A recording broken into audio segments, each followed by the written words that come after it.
There was a silence in the room, not the comforting kind, the kind that presses against your chest, makes the air feel heavier than it should. I sat on the edge of the bedclothes, already picked out, but I couldn't move. I kept staring at the floor.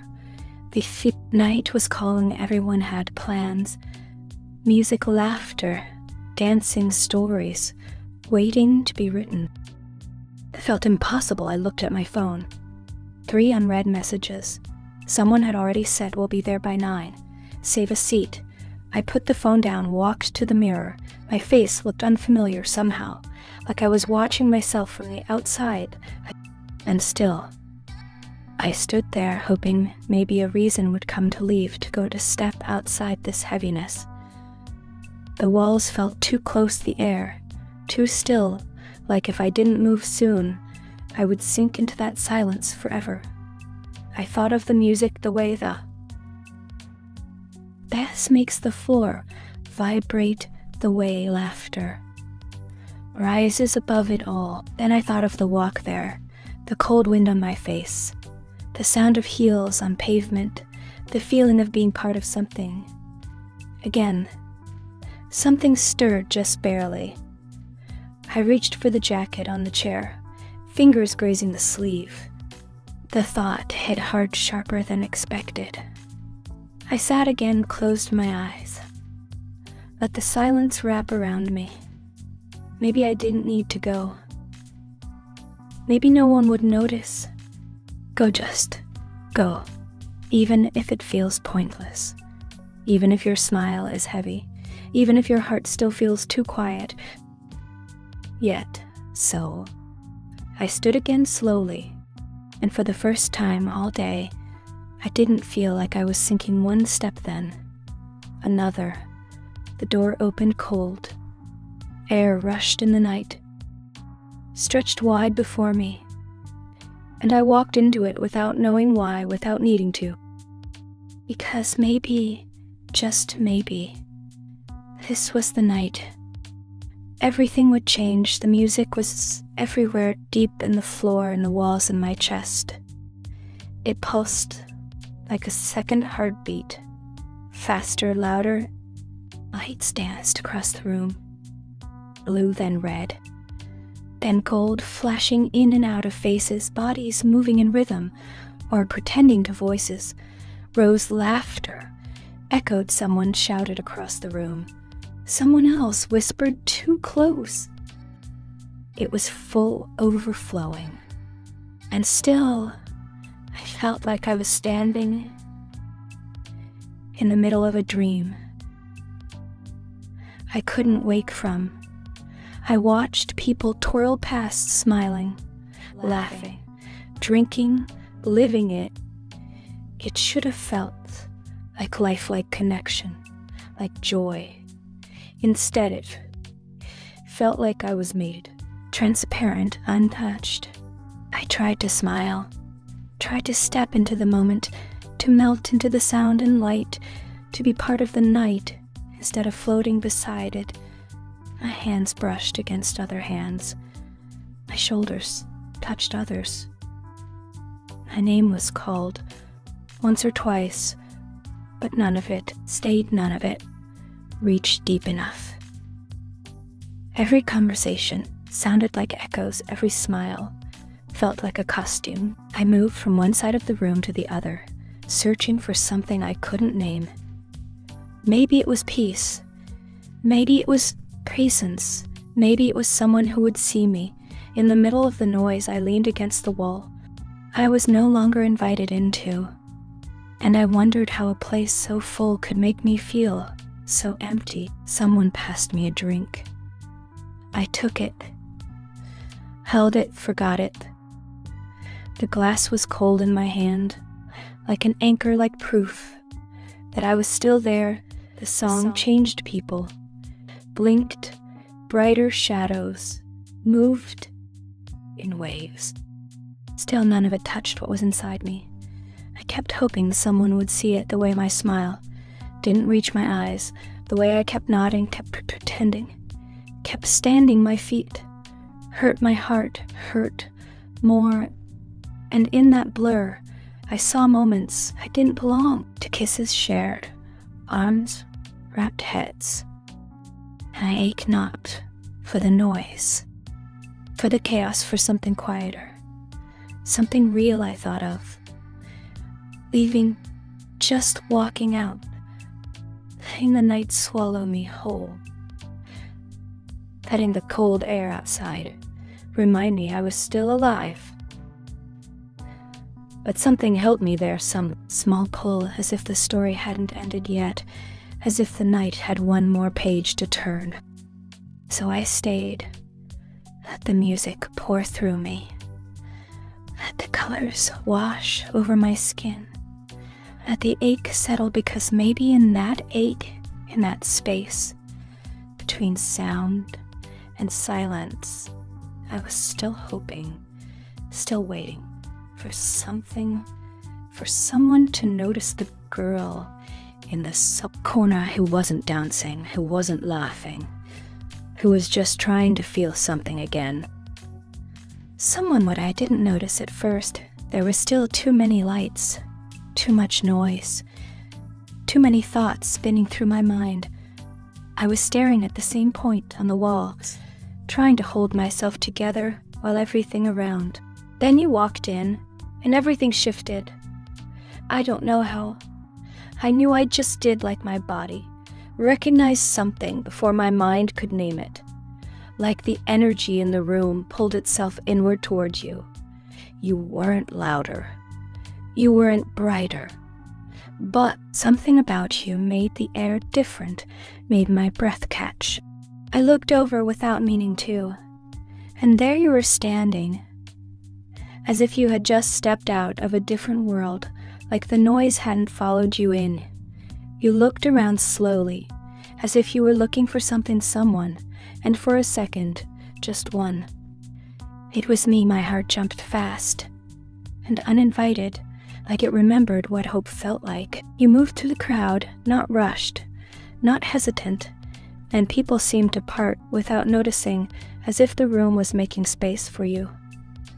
You weren't looking at me, but I couldn't stop looking at you.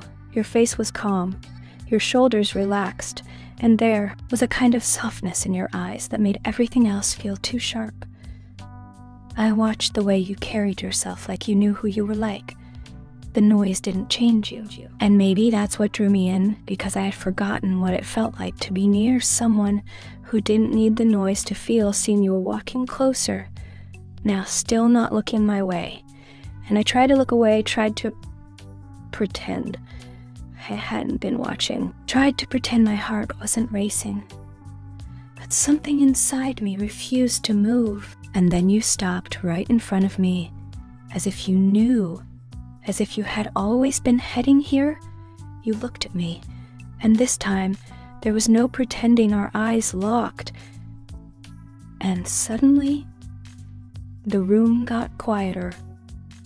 Or maybe I just stopped hearing everything else. It was like standing still inside a storm, like the world had paused.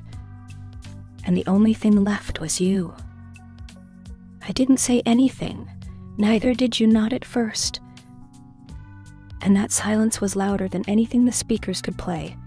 I should have looked away, should have broken the moment, because it was too much. But I didn't, because for the first time that night, I didn't feel invisible. I felt like someone had walked into the same storm and stood there with me. And I wanted to ask you, why now? Why here? Why me? But all I could do was breathe. You smiled, just barely, and the shift in your face felt like sunrise. Soft, slow, undeniable. But your voice was warmth, and it wrapped around the cold I had been carrying for so long. And I answered you without thinking, without trying to protect myself, because something inside me already trusted you, already leaned toward you. Or just a spark in the dark.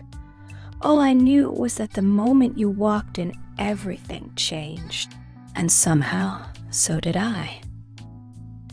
I don't know how it started. Maybe you asked me, My name. Maybe I asked you where you were from. Maybe it didn't matter. What mattered was the way everything softened. The way the world seemed to pull away and leave. We weren't strangers. Not really. Even if we hadn't met before. Even if we didn't know. The usual things people ask each other. You said something about the music. I said something about the lights. And then somehow we were talking about dreams. The ones you hide from most people. The ones that live in the quiet part of your heart. It didn't feel like too much.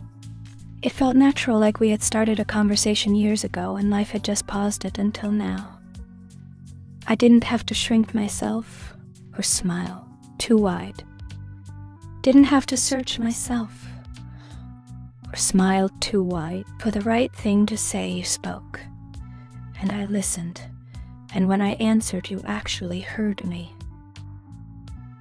You laughed at the things I thought no one else would understand. And you didn't flinch when my voice trembled. You didn't fill the silence. It was like we had created a world inside the chaos. A pocket of stillness just big enough for two. You told me things. I never expected memories, regrets, wishes you hadn't said out loud before. And I listened. We talked about the ways life had surprised us, about what we thought love would be, what it never was, and what we still hoped it might become. You told me you had stopped believing in timing. Then we just sat there, quiet for a moment, without needing to fill it because the silence wasn't empty. It was full of all the things we didn't have to explain. You looked at me, and I looked at you. And it felt like we had always known each other, like we had waited long enough to speak again like this. Wasn't the first chapter just the next one, you said. My name like it was a memory. And I said yours like I had been meaning to for years. It didn't feel like a beginning. It felt like coming back to something real, to something safe, to something I didn't know I needed. Until now. We kept talking, and the hours slipped past, like time had agreed to move slower for us. And maybe it did.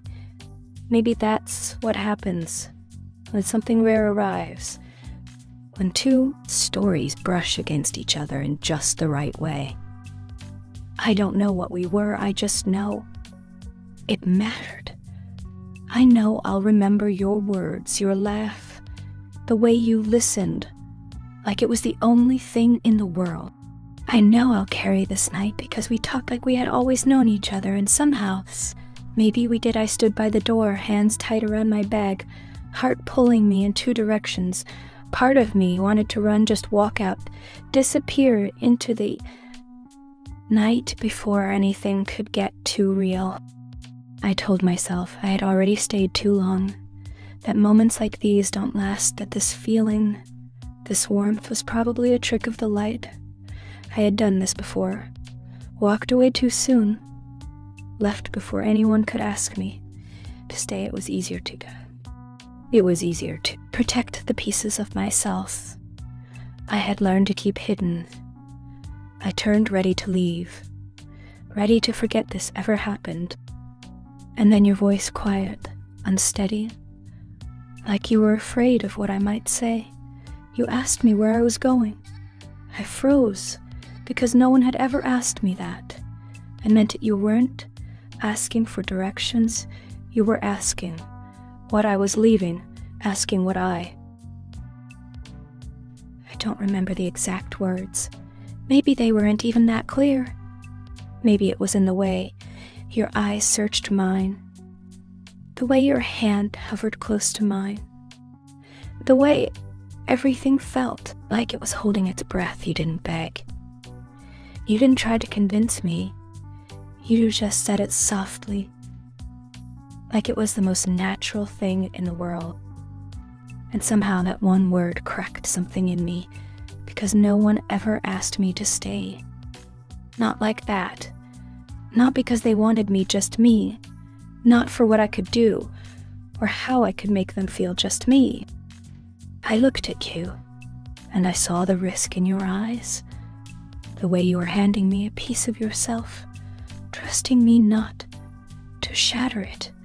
And I wanted to run again, because when you've been left too many times, you start to believe maybe you were different. You didn't try to hold me in place. You just let your words rest between us. Quiet, hopeful.